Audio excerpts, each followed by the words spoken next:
Assalamualaikum warahmatullahi wabarakatuh. Perkenalkan, saya Nurhai Kilwow dengan NIM 21010119 dari Politeknik Informatika kelas 5A. Di sini saya akan membahas tentang tugas kriptografi yang diberikan oleh dosen kami, yaitu Pak Hasan Basri Hadim, SPD MPD. Materi yang akan saya bahas di sini yaitu yang pertama sistem kriptografi, kemudian penyadap, kriptoanalisis, dan yang terakhir adalah kriptologi. Untuk materi yang pertama yaitu sistem kriptografi. Sistem kriptografi adalah sebuah sistem yang digunakan untuk mengamankan informasi dengan cara mengubahnya menjadi bentuk yang tidak mudah dimengerti atau diakses oleh pihak yang tidak berwenang. Tujuan utamanya adalah untuk menjaga kerahasiaan, integritas, dan autentikasi data. Jenis sistem kriptografi. Kriptografi simetris. Dalam kriptografi simetris, penggunaan satu kunci yang sama untuk mengenkripsi dan mendekripsi pesan.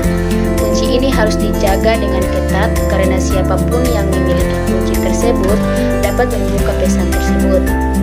Kemudian jenis yang kedua yaitu kriptografi asimetris. Kriptografi asimetris juga dikenal sebagai kriptografi kunci publik, di mana terdapat sepasang kunci, yaitu kunci publik dan kunci pribadi. Kunci publik digunakan untuk mengenkripsi pesan, sedangkan kunci pribadi digunakan untuk mendekripsinya. Kunci publik dapat dipublikasikan secara bebas, sementara kunci pribadi harus disimpan secara aman oleh pemiliknya. Kemudian jenis yang ketiga adalah hashing. Hashing ini adalah proses mengonversi dan data menjadi nilai hash yang unik dan tetap panjang. Hashing tidak dapat dibalik, yang berarti tidak mungkin untuk mendapatkan data asli dari nilai hash. Ini sering digunakan untuk memverifikasi integritas data. Untuk materi yang kedua adalah penyadap. Dalam konteks kriptografi, penyadap adalah entitas yang mencoba memperoleh akses atau mengganggu komunikasi antara dua pihak tanpa izin. Penyadap dapat mencoba untuk merekam, memantau, atau bahkan memodifikasi pesan yang dikirim antara dua pihak. Tujuan utama penyadap bisa bermacam-macam, mulai dari mencuri informasi sensitif hingga memperoleh keunggulan kompetitif. Jenis penyadap. Di sini terdapat beberapa jenis penyadap. Yang pertama adalah penyadap manusia. Penyadap manusia adalah individu yang secara langsung terlibat dalam memata-matai atau memantau aktivitas orang lain. Contoh dari penyadap manusia termasuk penyelidikan swasta yang disewa untuk memantau aktivitas seseorang, atau bahkan seseorang dalam lingkungan kerja yang mencoba untuk mengintip percakapan atau aktivitas rekan kerjanya. Kemudian jenis yang kedua adalah penyadap elektronik. Penyadap elektronik di sini adalah perangkat atau program komputer yang digunakan untuk memantau atau merekam komunikasi elektronik tanpa izin. Penyadap elektronik dapat berupa perangkat keras seperti kamera tersembunyi, perekam suara, atau perangkat lunak seperti program peretas atau malware yang ditanamkan dalam sistem komputer atau jaringan. Kemudian jenis yang ketiga adalah penyadap jaringan. Penyadap jaringan adalah entitas yang mencoba memata-matai atau memantau komunikasi yang melewati jaringan komputer, seperti internet.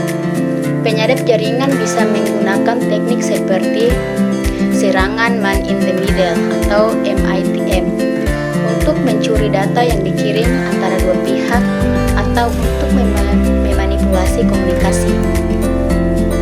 Untuk materi yang ketiga adalah kriptoanalisis.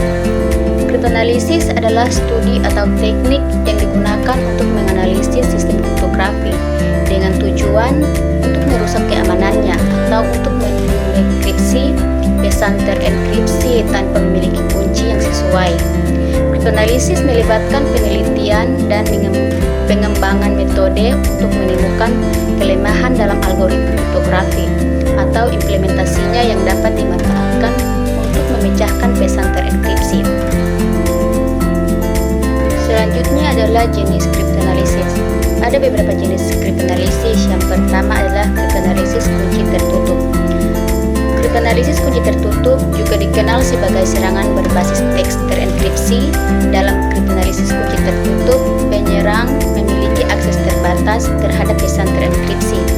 Penyerang dapat memperoleh satu atau beberapa pasangan teks terbuka dan teks terenkripsi yang sesuai. Tujuan dari serangan kunci tertutup adalah untuk menemukan kunci enkripsi atau memperoleh informasi tentang pesan asli. Kemudian jenis yang kedua adalah kriptoanalisis kunci terbuka. Kriptoanalisis kunci terbuka juga dikenal sebagai serangan berbasis teks terbuka. Dalam kriptoanalisis kunci terbuka, penyelidik memiliki akses ke pesan terbuka dan teks terenkripsi yang sesuai. Dalam situasi ini, penyerang dapat memanfaatkan informasi yang tersedia untuk mencoba mendapatkan kunci enkripsi atau memecahkan algoritma kriptografi. Materi selanjutnya adalah kriptologi. Kriptologi adalah studi ilmiah tentang kriptografi, kriptoanalisis, dan berbagai aspek keamanan informasi. Kriptologi melibatkan pengembangan, analisis, dan implementasi sistem kriptografi serta teknik untuk mengamankan informasi, serta juga melibatkan pengembangan teknik untuk menganalisis dan merusak sistem kriptografi. Kriptologi juga mencakup studi tentang teori kompleksitas komputasi, matematika diskrit, dan bidang ilmu terkait lainnya yang berkaitan dengan keamanan informasi. Sekian dari saya. Terima kasih. Wassalamualaikum